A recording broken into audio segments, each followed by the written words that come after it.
তলোয়ারের মাঝে আল্লাহ কিভাবে তার নবীকে রক্ষা করেছিলেন, হৃদয়ে ছুঁয়ে যাওয়া ঘটনা।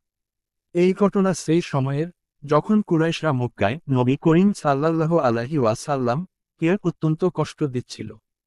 তাদের অত্যাচার চরমে পৌঁছালে আল্লাহ তাআলা নবী করিম সাল্লাল্লাহু আলাইহি ওয়াসাল্লাম কে হিজরতের নির্দেশ দেন।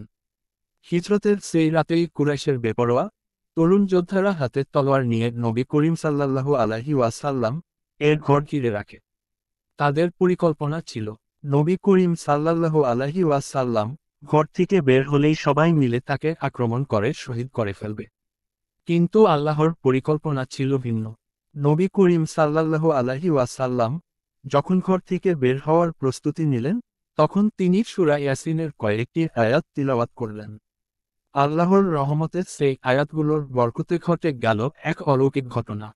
নবী করিম সাল্লাল্লাহু আলাইহি ওয়াসাল্লাম মুষ্টি ভরে কিছু কঙ্কর নিয়ে কুরাইশদের দিকে নিক্ষেপ করতেই তাদের চোখে পর্দা নেমে গেল। তারা সবাই সেখানে দাঁড়িয়ে ছিল, কিন্তু কেউই আর বুঝতে পারল না নবী সাল্লাল্লাহু আলাইহি ওয়াসাল্লাম ঘরের ভেতরে আছেন নাকি চলে গেছেন।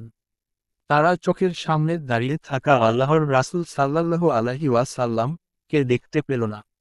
এইভাবেই আল্লাহ তাআলা তার প্রিয় নবীকে তলোয়ারের মাঝে মৃত্যুর মুখোমুখি অবস্থা থেকেও নিরাপদে রক্ষা করলেন।